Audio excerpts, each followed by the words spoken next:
Okay, today is, or this is now the tarot question and answer number 6. And I was wondering what to do. And then I thought I could do a horoscope spread for the world.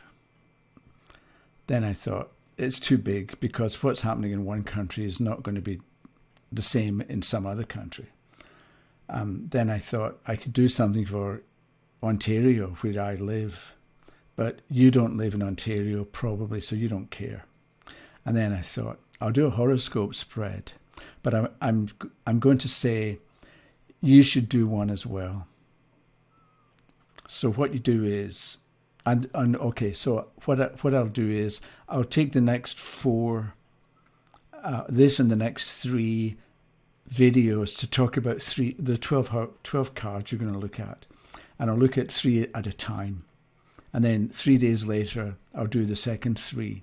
And that gives you time to examine 1 card a day for 3 days. And then on the 5th one, I'll show you how to put it all together, or I'll do it specifically. But I'll mention bits and pieces before we get to that point. So what you do is you shuffle thoroughly. And you've got your piece of paper to write down the cards that come up. You shuffle and then you lay 12 cards in a circle. If you imagine an old clock face with the 9 over here and the 8, 7, 6, as I look at it, it's maybe backwards for you. But the first card goes over at the 9, and then the 8, the 7, the 6, and so on. And the 9 o'clock position is the ascendant, the self of the individual. So I'm assuming that you can, I'll put a diagram or something, or I'll show you what a finished horoscope spread looks like face down. I'll take a photograph and put it over there. So you've shuffled, you've picked it, you've laid the cards, and then you turn over, and you do it one at a time. So I'm going to tell you about the first 3 cards today. And I'm suggesting that today and tomorrow you think about your first card, and then the following day you think about your second card, and the day after that you think about your third card. Don't rush it.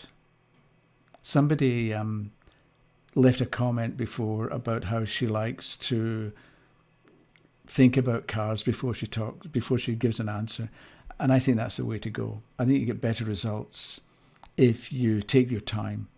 And at this point, because you're doing a horoscope spread for you, you can take your time. So you shuffle and you lay cards down. So the first card that I got the first house is the house of the self. And it describes you, your current state of mind, your current physical health, what you like, how you're behaving, things like that. It tells you about you. And it's a card that represents you. If it's a bad card, it doesn't mean you're doomed. It's just telling you about you right now and for a bit into the future. Maybe it's telling you about your challenges or the lessons you're meant to learn, or what you've been going through, for instance. So when you turn the card and let's say you get a bad card, you don't panic. You don't freak out. So you turn the card and you give yourself a day to think about what it is. And so you keep it in the back of your mind and you know what the card was, and you go about your day and do what you would normally do. And you pay attention to the ideas that come to you or the thoughts that come to you. And you find that a number of them relate to the card that you got for you. And then you write them down. And this way you build up understanding about how to read a card, as well as what it's telling you about you. So I didn't think too much about the cards that I got, partly because I want to see what I discover or what I end up talking about. And so the first card I got, or the card for the house of the self, was the devil reversed. So that's probably why I said if you see a bad card, don't panic. So what does it mean? My first thought was, I don't know, because it doesn't seem to relate to me personally at the moment, but I have to trust the tarot. And if the tarot is telling me I'm the devil reversed, then I have to think about it. and figure out what it means. I'm not going to assume that it's wrong or that it's the tarot has made a mistake in some kind of a way. So the devil. So the fact that the devil is reversed, does that mean that I'm not the devil? Which is okay. That if I'd been represented by the devil, I would have been presented with temptations, and I would have made mistakes, and I would have done what I knew I ought not to do. So the devil reversed, does that mean I can trust myself at the moment? That I'll make correct decisions and good decisions? Again, this is personal. So as will be the same for you when you do your horoscope. So it's not so much about general rules or things that apply to everybody. I've got the devil reverse for me right now and for a bit into the future. So then you think, okay, is this good or bad? And I'm not trying to twist things so that I can be relieved and think I'm actually okay. There's a major trump. What does that mean? What sense am I going to make of the fact that it's a major trump? And it's the devil. I can't think of anything else to say. For me at the moment, and maybe that's because it's a major trump, so it's important, and it's upside down, so it's as if the door's closed, maybe. And if I think about this over the next few days, I'm going to realize things that are not immediately obvious to me right now. It's a major trump and it's upside down, so maybe we would find that when you've got a situation like that, you're not immediately sure what to say about it. The other thing is, later in video number 5, I'm going to be telling you how you can relate cards to each other and how you can use a horoscope spread to get information about everything and anything and anybody. So I don't want to get too far ahead and I don't want to confuse you, but the 7th house shows your second child. So if you have 2 children, the 7th house card will tell you about your second child, among other things. And the card opposite the 7th house tells you about your second child's husband or wife. So if you have a second child who has a husband or wife, then the 1st house, which is opposite the 7th, you get the hang of this if it's confusing at the moment. The 7th house, the 1st house describes your second child's partner. So this devil, I happen to have a second child who has a wife. So this devil reverse could be my daughter-in-law. So if I want to know about my daughter-in-law and what she's going through and what kind of shape she's in at the moment, I can look at this horoscope spread to describe the conditions of her life. So I'll come back to that. Okay, so for me, I'm the devil reversed for the moment, whatever that might mean. The 2nd house is below the 1st, and it describes your value sense, what you care about, what's important to you at the moment, and your opinions, as well as earned income. So if you need to know about, let's say you've been laid off because of the coronavirus, and you want to know how you manage or when you go back to work or what you can do instead, then look at the card in the 2nd house, and that'll give you an idea about how you could or should go about earning money at this moment. Or else, if you do this horoscope spread anytime, then you look to the 2nd house for earned income. But it also represents values. And so the 2 of coins reversed, I'm dropping the ball, so to speak, because the picture shows somebody standing on one leg balancing a couple of coins, but it's upside down. So is that telling me that I'm not sure at the moment, that I'm indecisive, I'm undecided, that I'm developing a new value sense. Because when you drop the ball and you pick it up again, it's a fresh start. So I was wondering about what I could tell you about that. And again, this is from me at the moment. But recently, I looked at a couple of videos or various things on YouTube and here and there to see what people who were involved with astrology are saying about this coronavirus. And they're all talking about Saturn conjunct Pluto and blah, blah, blah. And it's all wrong.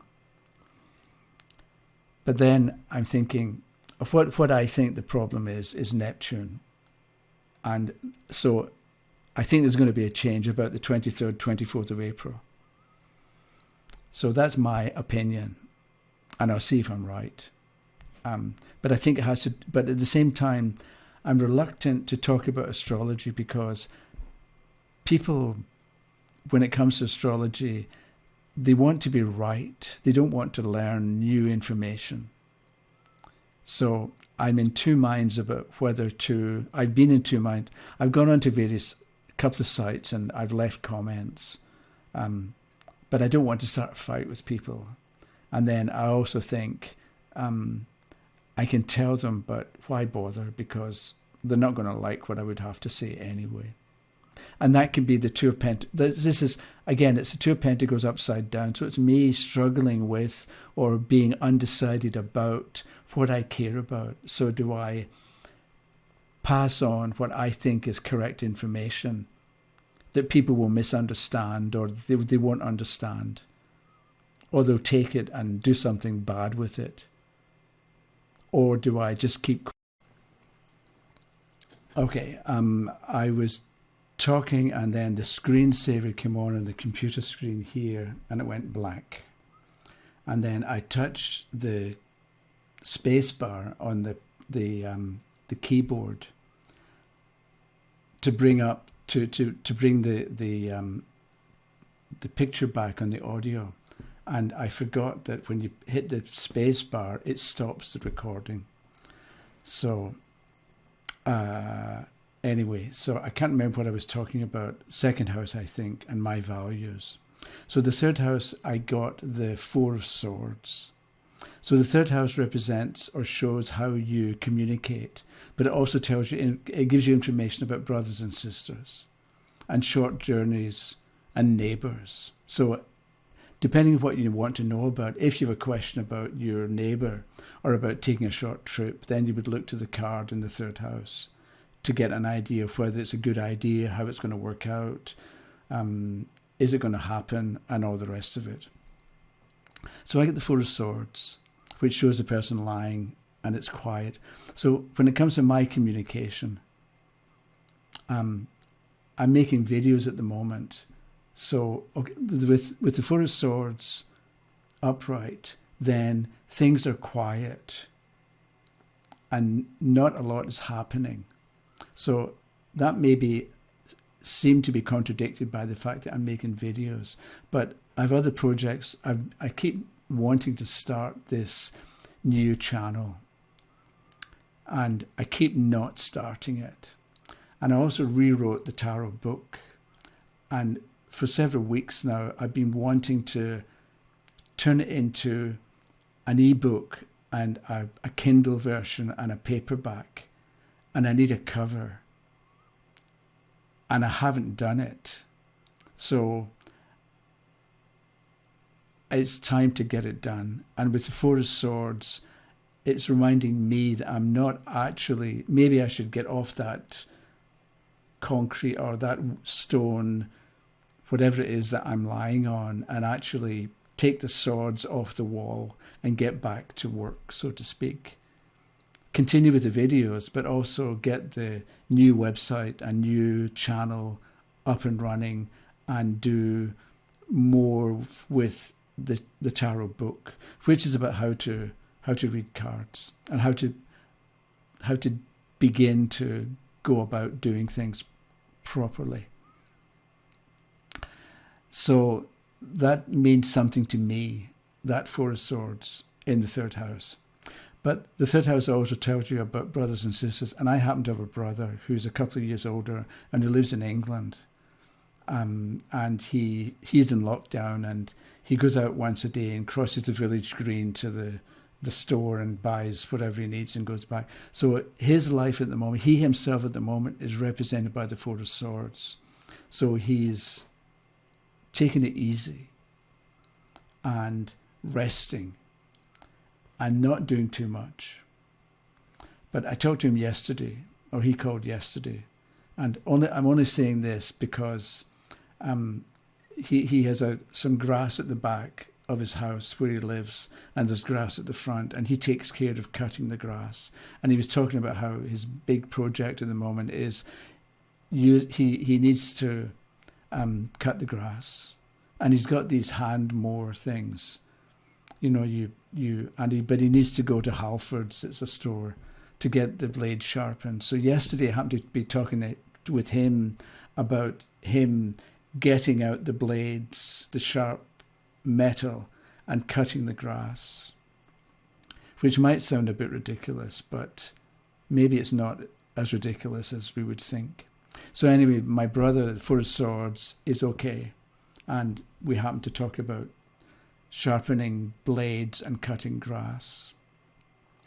Okay, so I'm going to leave you there. So shuffle, lay 12 cards in the order 9, 8, 7, 6 and all the way around. Take a note of turn them all over and take a note. But then for one day, think about the card that came up in the first house. Then the next day, think about the card that came up in the second house. And the day after that, think about the card that came up in the third house. Which means that 3 days from now, when I do part 2, we'll all be on the same page, so to speak.